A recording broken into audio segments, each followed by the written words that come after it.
In this video, I'm going to show you how you can build and backtest your own crypto trading algorithm. You can have an idea of a buy signal or a sell signal, and you can program that in, and this machine will just go back in time over all this historical data for a crypto that you select and pretend trade that and tell you how profitable you would have been, what your risk to reward would have been, what your maximum drawdown would have been, etc.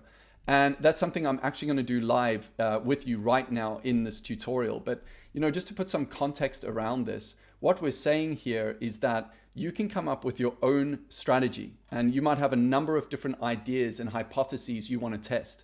You can come up with those, test those, find what's profitable, and then you can go and trade using that logic in your trading. Now, why is this so powerful? Well, number one, it takes out a lot of emotion, because a machine is trading for you and telling you factually, here's how much money you would have made and lost. Here's the percentage return you would have got. And it will show you on the chart where the buy signals are, where the sell signals are, etc.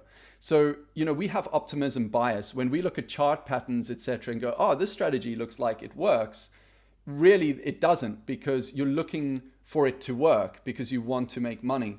But when you program something into a machine, it will just do it for you. And the other thing is it will save you hours and hours and hours of time.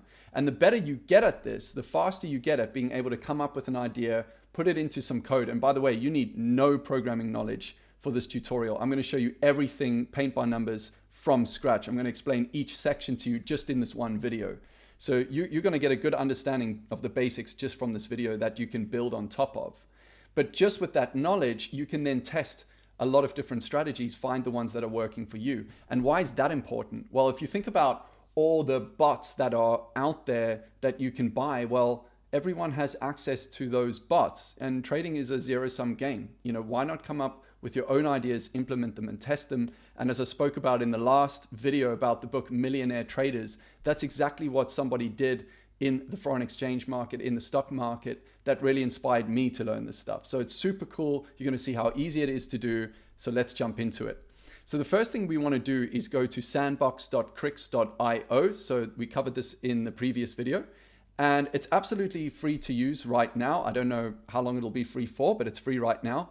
And you can come over here and program in a strategy. So what you want to do is go to this bot section over here, sandbox.crix.io, and you'll notice in my algorithms, I've deleted everything. I'm going to do this tutorial completely from scratch for you live right now. And I'm going to show you how I think about it, each of the sections, so step by step.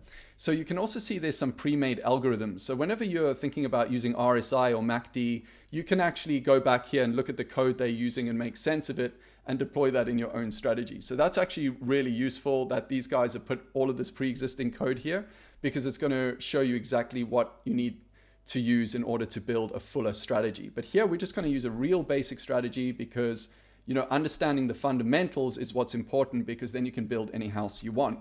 So here I'm going to just call this test, and I'm going to call it V1. And, if you're building an RSI strategy, you would name it RSI, something like that. And I'm going to build this algorithm. So the nice thing about this sandbox.crix platform is it just creates a ton of code for me already. And I said you don't need to be a programmer to be able to do this. Well, you do need to learn some programming, but it's so basic and straightforward that you don't need any existing experience. In fact, you're going to learn some Python right now. Now, a few of the things I want to do is just get rid of all these comments over here. In fact, this one over here, I'm going to keep in for now.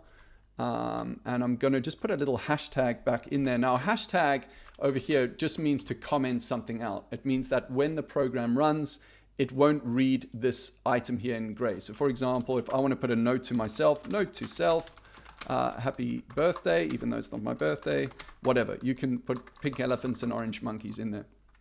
Now, the reason why I left this comment in here with this enigma.co/catalyst is if I come up here in my browser and put that web address in, you can see there's a whole library with tutorials, etc., on all of the code, functions, etc., when you want to go deeper, when you want to understand something. So you can come and just browse this to your heart's content and learn a heck of a lot about what's behind this engine, allowing you to do all this back testing. So that link is actually provided to you when you create a new strategy. It's already there for you there. Now let's just get rid of some of this other text quickly, because I want this to be as straightforward as possible, and I just don't want all this. It's actually very helpful when you're new to have this text, But for this tutorial, it's just kind of in the way. So what I want to do is just get rid of all of these comments that we don't really need and leave it like that.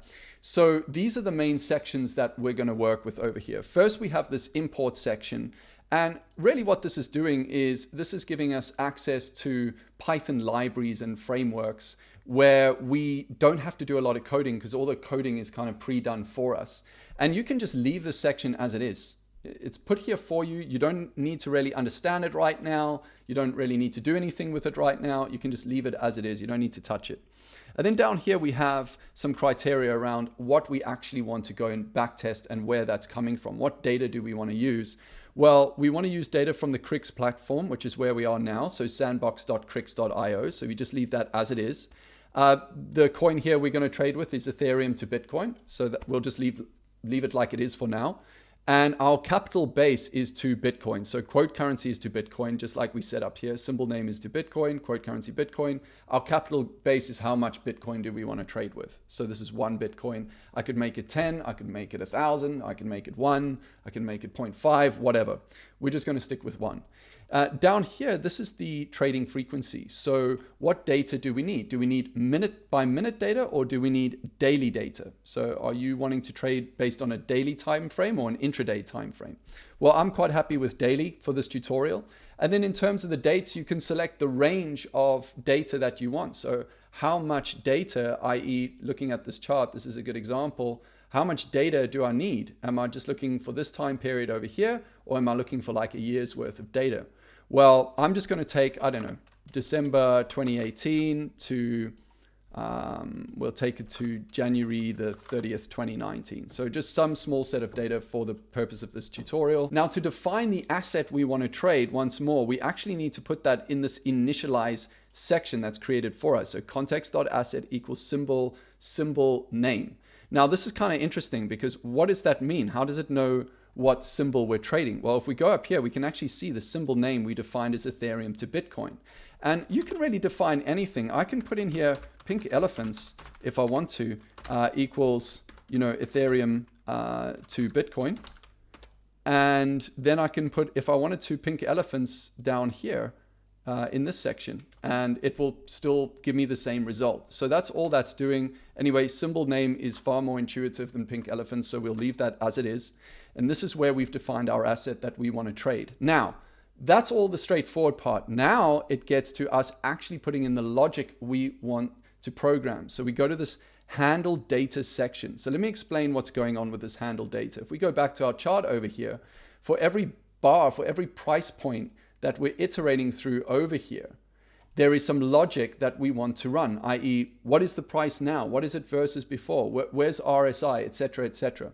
So as that data rolls in on each time period, we wanted to execute this and check, should I be placing a trade? Should I be closing a trade? Should I be doing nothing?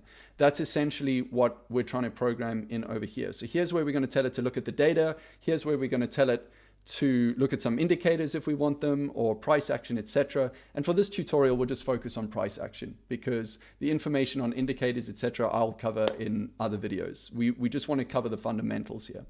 So the first thing we wanted to do is to grab data. And fortunately, again, this CRIX platform has essentially just put this code in here for you. So you're not going to need to write this yourself. It's already here.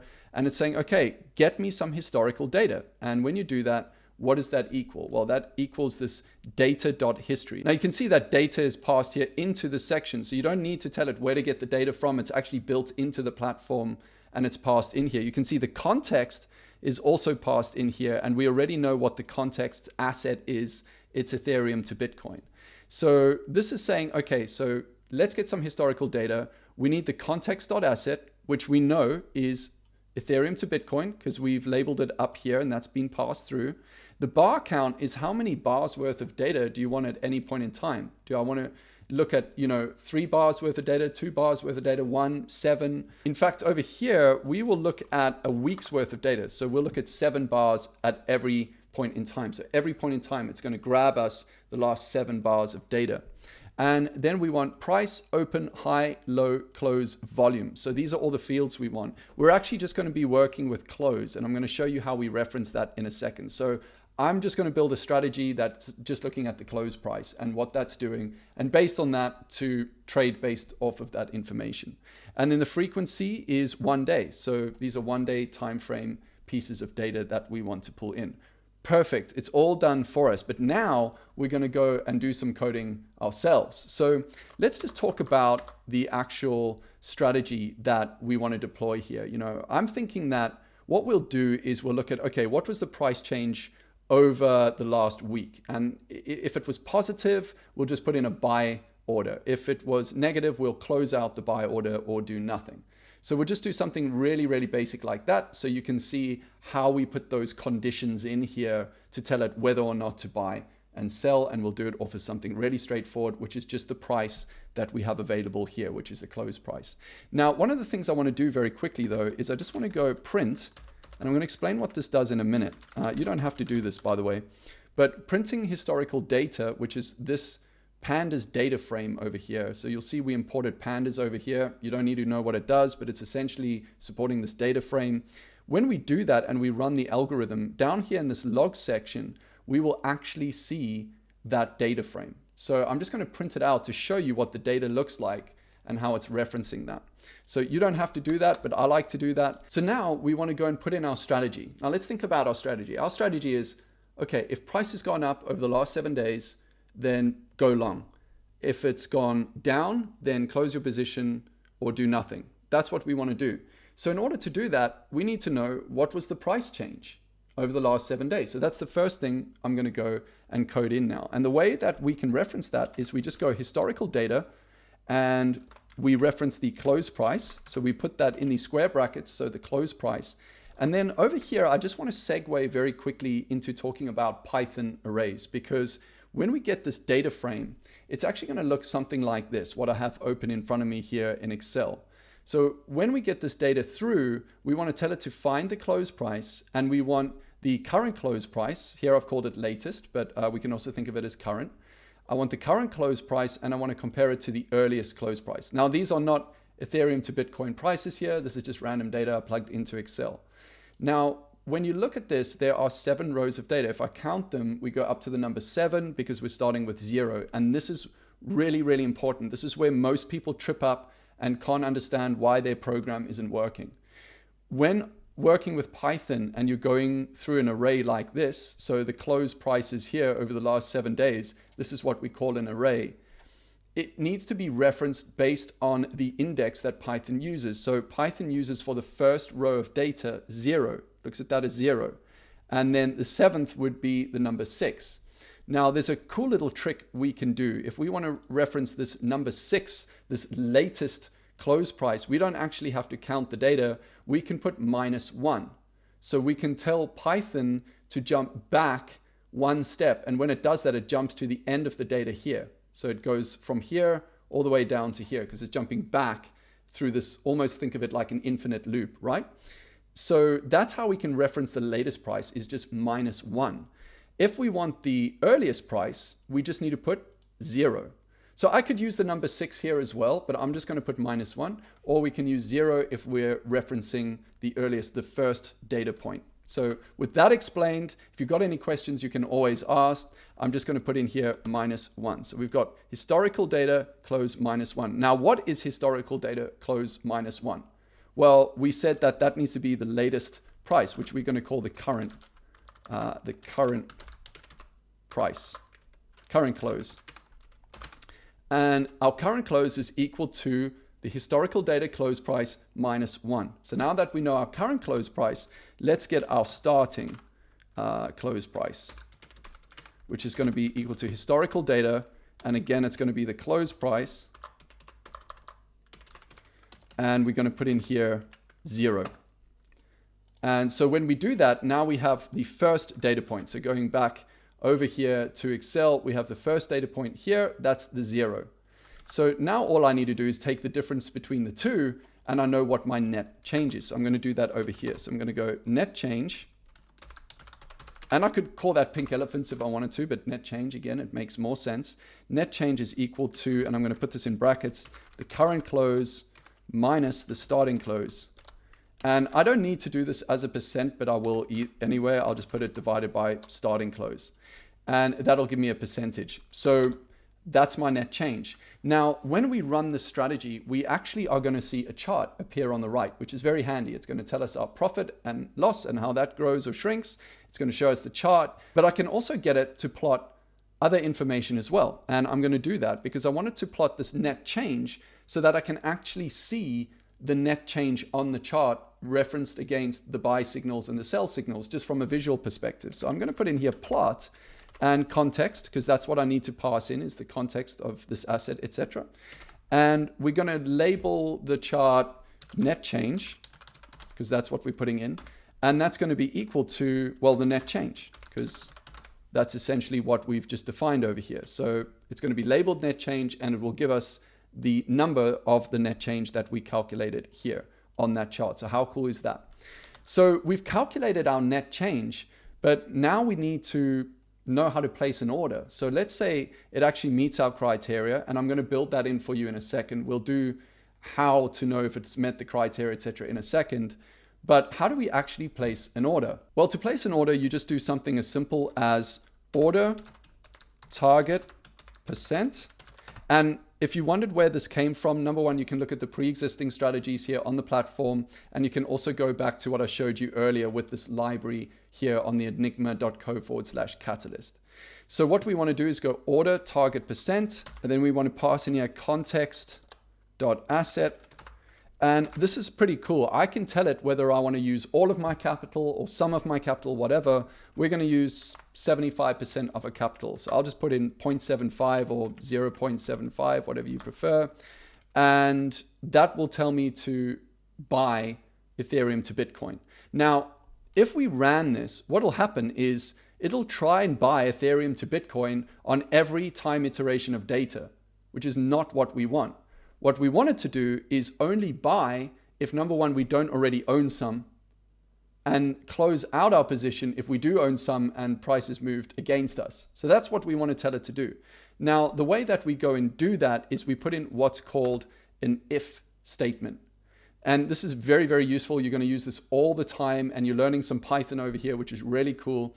So the way we do that is we say, okay, we only want to buy if our net change is greater than 0. So that's saying that we want to go long if price in the last 7 days has actually gone up. And we don't know whether we've already bought some or not. So what we need to do is assume we're at the very start of this loop, the very first time period over here. Well, in the very first time period, we've done nothing because we've only just started analyzing, or the machine has only just started analyzing. So what we want to do is create a variable over here called bought. And this will be whether we've bought some or not. And we'll call that false, meaning that right now we haven't bought anything. At the very start of this, we're setting that to say we haven't bought anything, which makes sense because when you first start, you wouldn't have bought anything. And down here in handle data, we need to do something here, which is globalize that variable. So we're going to go global bought. What that does is it makes sure that every time iteration of this data, so every time it comes back through and runs handle data, it remembers what the bought position was from the previous run.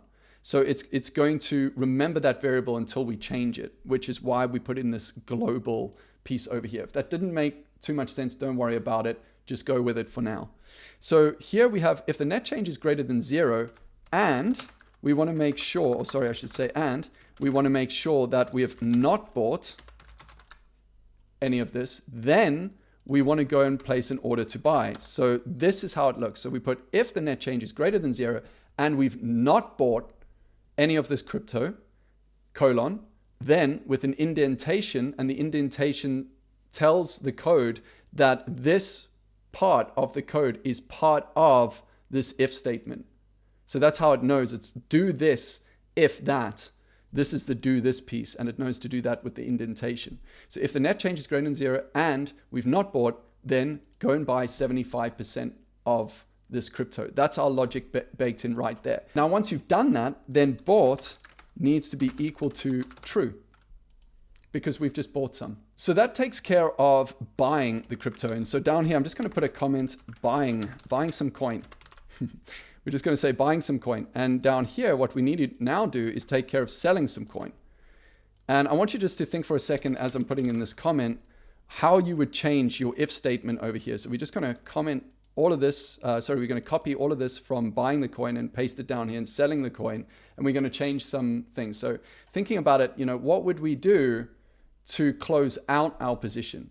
Well, the first thing is we want to close out our position when the price change goes negative. So in other words, it's less than 0. So we're just going to change that. And the other thing is we only want to close out a position if we've already bought into a position. So what I'm going to do is just get rid of that not bought piece and just say and bought. So if the net change has now gone against us and we've bought, then we need to close out what we have. So our order target percent, we're actually just going to change that to 0. And so when we change that to 0, that's going to sell all the holding that we have of that coin. And the bought is going to be false because now we've not bought any, we've sold it. We're not holding any crypto. And that is our logic there. And for today's tutorial, we're just going to leave it at that, because if you can understand this, how to put in an if statement, how to buy the coin, how to say whether or not you've bought the coin, then you're already so far on this journey. And I'm going to show you how you can get some more ideas to add into your strategy. I'm also going to be doing some other videos as well. So this is super cool. What we now want to do is test and make sure that we've done all of this properly and actually run our strategy. So all I need to do up here is click Save Strategy, just to make sure I don't lose any of that, and then run Simulate Strategy. And you're going to see it really doesn't take very long to run. In fact, it's probably going to run it in a matter of seconds, and then it's going to spit out all sorts of interesting information, which I'm going to take you through right about now. So this is awesome. So it's already brought up the stats for me on the output. This algorithm surprisingly has returned 27.5%, which is really interesting because the market returned roughly 11.2%, meaning that we beat the market by 16%. Now, granted, I only ran this over a small time period, December 2018 to Jan 2019. But that's actually pretty good. And our Sharpe ratio, and if you don't know what Sharpe ratio is, you can go back and watch my previous video on that. But the Sharpe ratio is pretty high. Essentially what this is saying is for every risk we're taking into account, we're getting a reward of about 3. So 2.9 to every risk we're taking, which is actually pretty good. And our maximum drawdown is only 9% compared to other strategies I've seen, which can be a lot higher. So this very surprisingly basic strategy has returned some really good results. And if I go over here to the log section, if you remember, I printed the data, the historical data. We went print historical data, and you can actually see that information over here. So let me just close that down here where we said print historical data, and I'm just going to open it up again. Here you can see the actual data that it's been looking at in order to go and make that judgment. It's not giving you all the data for every time period. It's just giving you a snapshot over here, which is really cool.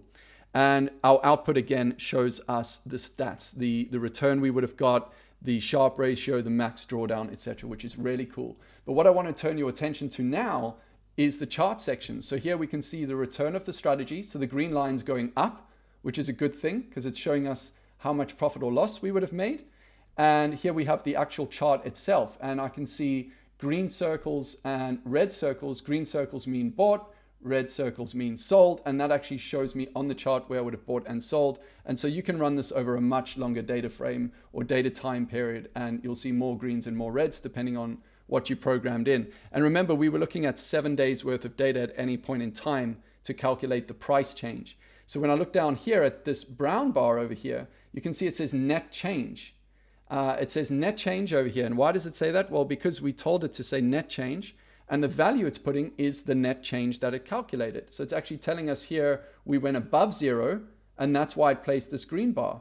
And then later on it went below 0, and that's why it placed this red bar over here. So this is really cool. It's super user friendly. If this is your first time seeing this kind of algorithmic programming, congratulations, because actually we've covered an awful lot. And if you can just go over this yourself, go into the sandbox.crix.io, go to the bot section, open up one of the strategies, read through it, try and understand what's going on. You can easily learn this very quickly with no programming knowledge at all. As usual, if you have any questions, there's a feedback button on the bottom right of the sandbox.crix.io platform, as well as wherever you see this video. If there's a comment section, you can ask any questions there too. So if you found that useful, then fantastic. and I'll see you in the next tutorial.